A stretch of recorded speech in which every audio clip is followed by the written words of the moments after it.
ඔයා කවදාවත් ග්ලැසියර් එකක් දැකලා නැත්නම් අද වීඩියෝ එකෙන් එන්න යන අපිත් එක්ක නවසීලන්තයේ ග්ලැසියර් එකක් බලන්න.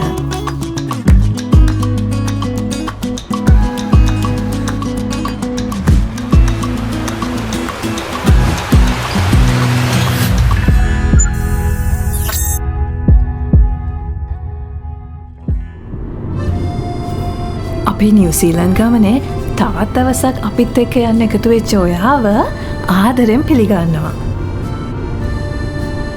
ඔයා මේ අපේ බලන පළවෙනි වීඩියෝ එක නම් අපේ නිව්සීලන්ත ට්‍රිප් එක පටන් ගත්තේ අපි සිඩ්නි ඉඳන් ක්‍රයිස්ට්චර්ච් ආපු දවසේ ඉඳන්. ඉතින් ක්‍රයිස්ට්චර්ච් වල ඉඳන් රට හරහා වෙස්ට් කෝස්ට් එකට අපි කාන්දුන් ඉන්න මැදින් ගිය ගමන අපේ කලින් වීඩියෝ එකෙන් බලා ගන්න පුළුවන්. අද අපේ දවස අපි පටන් ගන්නේ හොකිටිකා කියන ලස්සන ගමකින්. මේ ගමේ විශේෂත්වය තමයි අපිට සාමාන්‍යයෙන් දකින්න ලැබෙන්නේ නැති ග්ලැසියර්ස් වලින් තමයි මේ ගම වට වෙලා තියෙන්නේ. අවුරුද්ද පුරාම හොඳට ඉර පායන මුහුදෙන් වට වෙච්ච ලංකාවේ ඉපදිච්ච අපිට නම් ග්ලැසියර්ස් දකින්න තිබුණේ නැහැනේ. France Joseph Glacier daily update. There could be flooding, ice fall, yeah? Research and walkthrough. අපි දැන් ඉන්නේ මෙතන 1 kilometer walk එකක් තියෙනවා පළවෙනි lookout එකට. ඒක කරලා බලමු second එක කරන්න පුළුවන් නම් second එක කරමුනේ. ඔය කියන්නේ. yeah.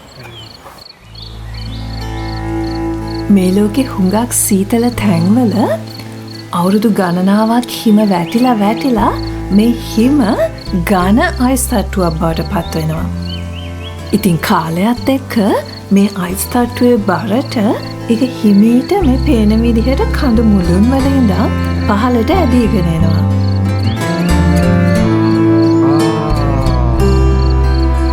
මේ අපි දැන් walk එකේ භාගයක් ඇවිල්ලා ඉන්නේ. ඔයාලට පේනවද ඈතින් අර glacier එක?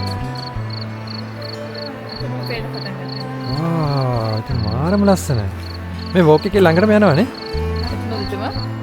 උඩටම නෙමෙයි. මේ point එකට යන්න බෑ. සරලව කිව්වොත් ලොකු ඝන වෙච්ච අයිස් තට්ටුවක් ගඟක් වගේ හිමීට පහළට ගලාගෙන එනවා. ඉතින් අර ඈතින් පේන්නේ බලන්න ආපු ෆ්‍රාන්ස් ජෝසප් ග්ලැසියර් එක. මෙතනින් එහාට නම් යන්න බෑ. පාර වහලා තියෙන්නේ. ඉතින් මෙතන view point එකක් තියෙනවා අපිට නැවතිලා බලන්න.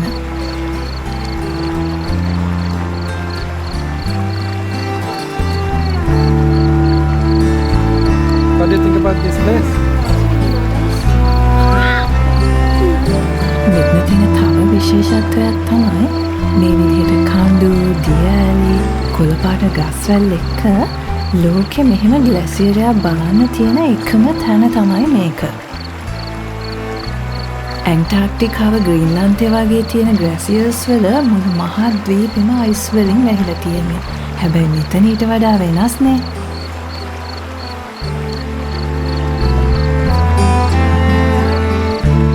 මේ ග්ලැසියරයේ ළඟම අපි දැකපු තව ලස්සන ලේක් එකක්. බලන්නකෝ ඔයාලට මේකේ විශේෂත්වයක් පේනවද කියලා. මේ පොඩි ලේක් එක හරියට කණ්ණාඩියක් වගේ වටේ තියෙන කඳුවල ඡායාව ඒකෙනුත් පේනවා. වතුර හරිම පිරිසිදුයි. ඒකේ ගැඹුරත් අඩු නිසා සහ පරිසරයේ ගොඩාක් ඩස්ට් නැතුව ක්ලීන්ව තියෙන නිසා මේ විදිහට ලස්සන ඉමේජ් එකක් අපිට බලා ගන්න පුළුවන්. මේ තියෙන්නේ අපි දැකපු තවත් ලස්සන ග්ලැසියරයක් දිය වෙලා ගලන වතුර. බලන්නකෝ ඒකේ ලස්සන නිල් පාටක් තියෙන හැටි. අයිස් ටික දිය වෙන වේගයට මේ ගඟේ දිග පළල වෙනස් වෙන හැටි මේ පරිසරය දිහා බලුවම ඔයාලට හිතා ගන්න පුළුවන් නේද? මේ ග්ලැසියර් වල දිය වෙලා එන වතුරේ තියෙනවලු ග්ලැසියර් ෆ්ලා කියලා පුංචි ගල් වලින් දිය වෙලා එන ඩස්ට් එකක්. ඉතින් මේ ඩස්ට් එකට ඉරේලිය බවුන්ස් වෙලා තමයි මේ වතුර මෙච්චර ලස්සන නිල් පාටක් වෙලා තියෙන්නේ. මෙතෙන්ට ආවම අපි දැක්ක තව හරිම අපූරු හට් එකක්. මේකටත් අපූරුම අපූරු කතාවක් තියෙනවා. අවුරුදු 100කටත් කලින් මේ පරිසරයේ ලස්සන බලන්න මේ ග්ලැසියර්ස් බලන්න මිනිස්සු ගොඩාක් ආස වෙලා තියෙනවා. හැබැයි මේ හරිය දේශගුණය හරිම දරුණුයිනේ. ඉතින් ඒගොල්ලෝ ඒගොල්ලන්ගේ අතින්ම මේ මැටීරියල් ගෙනල්ලා මේ කන්ද පහළ මේ විදිහට හට් එකක් හදාගෙන තියෙනවා. ඒගොල්ලන්ට රැයට නවතින්න. හිම වැටෙන කාලෙක අධික සීතල, වැහි කාලෙට ගම් වතුර වගේ දරුණු පරිසර තත්ත්වත් එක්ක ඒගොල්ලෝ කරපු මේ හට් එකට දී ෆියර්ස් කියලා නම යාලා දීලා තියෙනවා. අපිට ලංකාවේ ජනප්‍රවාද කතා තියෙනවානේ. අන්න ඒ වගේ මෞර්ය මිනිස්සුන්ටත් එයාලගේ ජනප්‍රවාද කතා තියෙනවා. අපි මේ බලන්න ආපු තැනටත් අන්න ඒ වගේ කතාවක් තියෙනවා.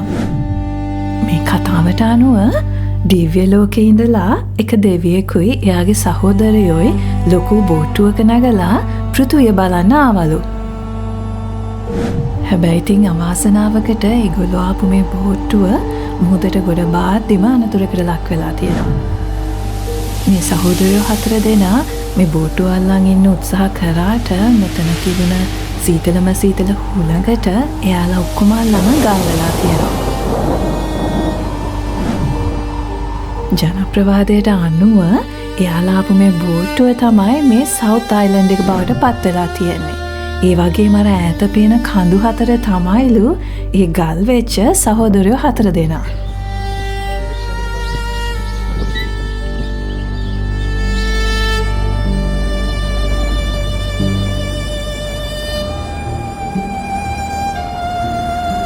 ඉතින් මෙතන හදලා තියෙනවා පොඩි ස්ට්‍රක්චර් එකක් ඒ කතාව සංකේතවත් වෙන්න.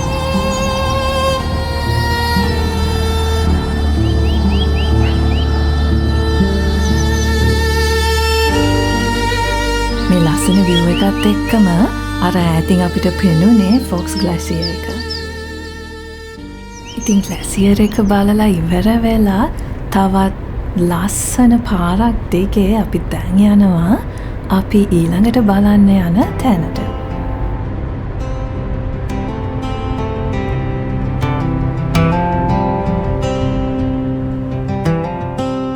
ඔන්න බලන්නකෝ අපි යන අතරමඟ අපි දැකපු තව හරිම අපූරු දෙයක්. පාරායිනේ තිබෙන මේ ගෙදර මේ විදිහට හරිම ලස්සන එක ජාතිය ටී පොට්ස් වලින් අලංකාර කරලා තිබුණා.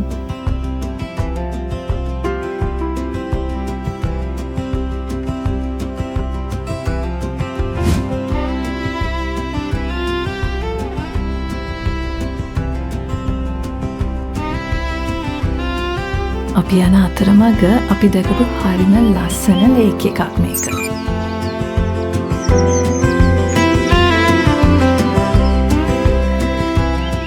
අවුරුදු මිලියන ගානකට කලින් මෙතනත් ග්ලැසියර් එකක් තිබිලා තියෙනවා. හැබැයි දැන් ඒක දිය වෙලා ඒ ඉඩේ තමයි මේ විදිහට වතුර පිරීලා ලස්සන පොකුණක් හැදිලා තියෙන්නේ. මේ ලේක් එක වටේට කුරුල්ලන්ගෙන් පිරිච්ච වැහි වනාන්තරයක් තියෙනවා. මෙතෙන් තියෙන කට්ටියට බෝට්ටු පදින්න කැනුයින් කරන්න වගේම බුෂ් වෝක් කරන්න හරිම අපූරු පරිසරයක්. ඒ වගේම බලන්නකො මේ වතුර කොච්චර පිරිසිදුද පැහැදිලිද කියලා. ලස්සන ඉර බහින හවස් වරුවක් ගත කරන්න නම් හරිම අපූරු තැනක් මේක. නවසීලන්තේ රෝඩ් ට්‍රිප් එකක් යනකොට අපිට මග දිගටම දකින්න තියෙන්නේ මේ වගේ නිල් පාට ගංගාවලුයි යායට විහිදිච්ච කඳු කැලවලුයි.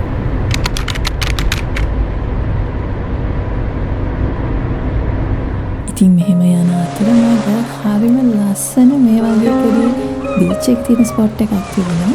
ඉතින් එතන පොඩි ෆුඩ් ට්‍රක් එකක් තිබුණා. අපි මෙතන නැවතිලා කිට්කට්ටියට ආසයි කිව්ව නිසා අයිස්ක්‍රීම් එකකුත් කාලා මෙතන පොඩ්ඩක් ලස්සන බැලුවා.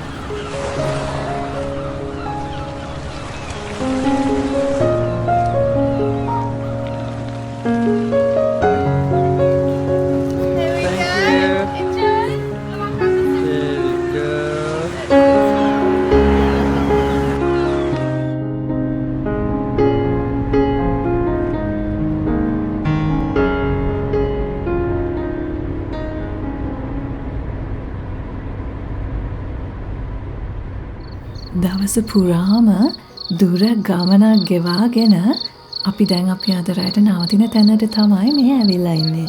ප්‍රධාන නගරවලින් ගොඩක් ඈත තියෙන නිසා මේ හරිය හරිම රිමෝට්.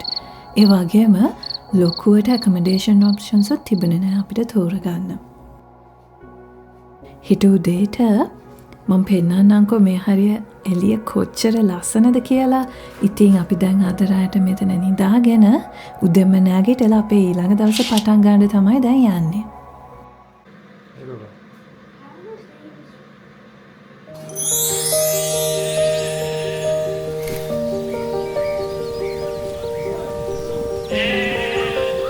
මේ හරියේ වටපිට නම් ගෙයක් දොරක් මිනිස්සෙක් දකින්න ඇත්තෙම නෑ. හැබැයි මේ පරිසරය කොච්චර ලස්සනද කියලා බලන්නකෝ. කඳු වලින් වට වෙච්ච හරිම ලස්සන තැනක්.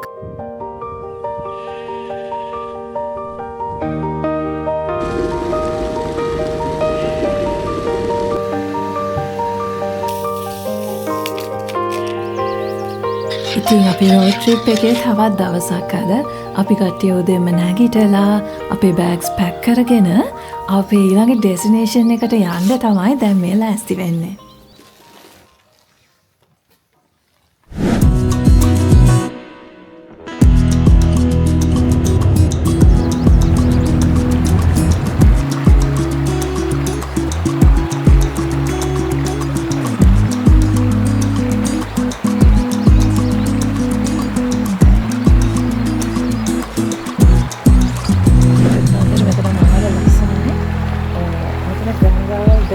එකට ජොයින් වෙන තැන. මේ පැත්තෙන් හාස්ට් රිවර් එකනේ. හාස්ට් රිවර් එකයි තව රිවර් එකයි ඇවිල්ලා ජොයින් වෙනවා.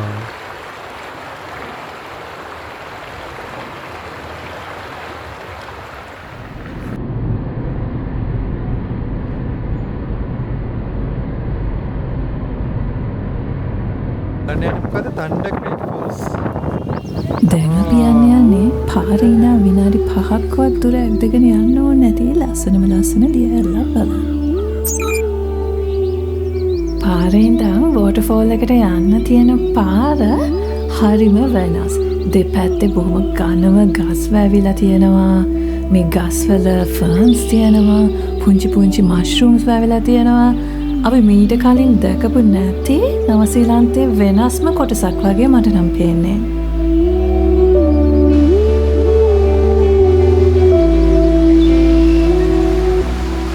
අපි දැන් ඇවිල්ලා තියෙන්නේ තණ්ඩ ක්‍රීක් ෆෝල්ස් වලට. මේකට නම දාලා තියෙන්නේ මේ දියැල කඩා හරින සද්දේ තණ්ඩ එකක් වගේ කියලා හියලට හිතිච්ච නිසා.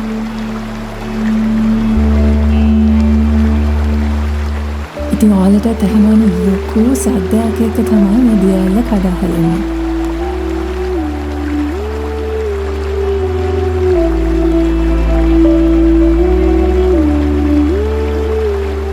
කඳුමුදුන් වල අයිස් තට්ටු දියවලා තමයිලු මේ දියැලට වතුර එන්නේ. ඉතින් බලන්නකො මේ වතුර හරිම පිරිසිදුත් එක්ක.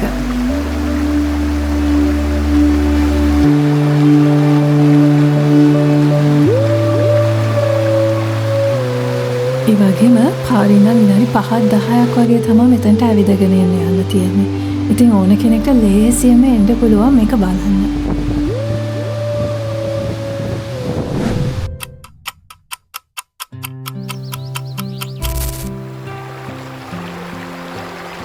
Short walk එක. Fantail waterfall නේ. ඒක ලස්සන කරලා Thank you.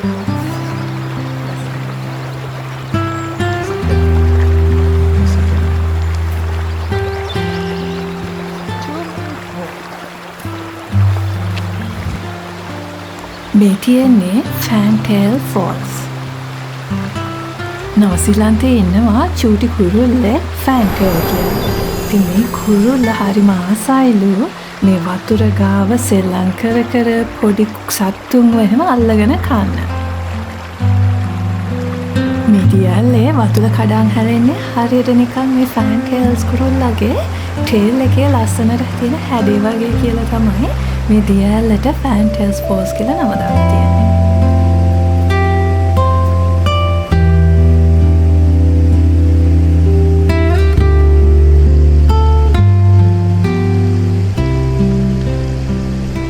ඉතින් බලන්නකෝ මේ හරිය වතුර කොච්චර පිරිසිදුද කියලා. මුළු නවසීලන්තේ පුරාම මං හිතන්නේ අපි දැක්කේ මේ වගේ හරියම පිරිසිදු වතුර.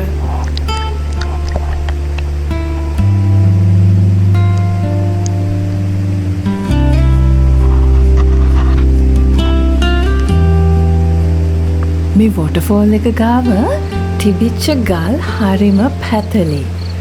හැම එකක්ම ලස්සනට හැඩයට පැතලියට තියෙනවා.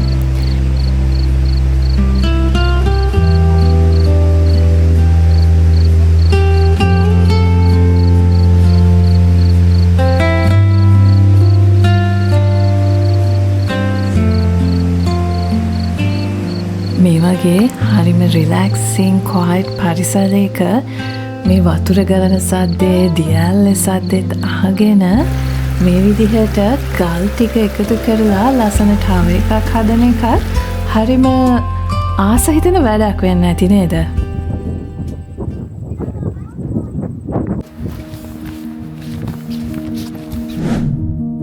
ඉතින් මේ දියැලි ටික බලලා අපි කට්ටිය තව පොඩි වෝක් එකක් ගියා ලස්සන පාලමක් තියෙන තැනක් බලන්න. බලමුකෝ එතනට ගියාම මොකද වුනේ කියලා අපිට.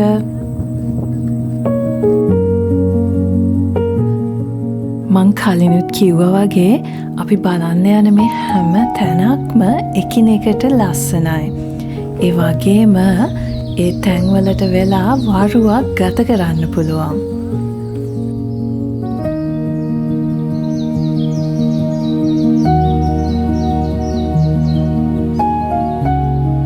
මේ වගේ නිවාඩුවකට එන අපිට හරිම සීමිත දවස් ගානක්නේ තියෙන්නේ. ඉතින් මේ තැනක ගත කරන්න ඉස්කෝලේ නිවාඩු, ඔෆිස් එකේ නිවාඩු, ඒ හැම දෙයක්ම බලලා අපි ඉතින් අපිට තියෙන පුංචි කාලෙන් උපරිම ප්‍රයෝජන ගන්න, උපරිම තැන් ගන්න බලා ගන්න තමයි අපේ ගමනින් උත්සාහ කරේ. අපි දැන් ඇවිල්ලා ඉන්නේ බ්ලූ පූල් එකට. බලන්නකෝ මේ වතුර. එතන බ්‍රිජ් එක ක්ලෝස් නේ? බ්‍රිජ් එක වහලා එනවාට අපිට මේ යටින් බහින්න පුළුවන්. අපි යන අතරමඟ දකින චූටි කුරුල්ලෝ, ලස්සනට පිපිලා තියෙන හතු මේවා දිහා බලාගෙන ඉතින් අපේ පුතාලා ලොකු කතා ගොතාගෙන කියව තමයි යන්නේ මේ ගමන පුරාම. cold? කොච්චරක් cold වගේ? ice cold? අද vlog එක මෙතනින් ඉවරයි. නවසීලන්තේ තවත් ලස්සන තැන් ගොඩාක් අරගෙන අලුත් වීඩියෝ එකකින් අපි ආයෙ හම්බ වෙමු. එතකන් අපිත් එක්ක දිගටම එකතු වෙලා ඉන්න.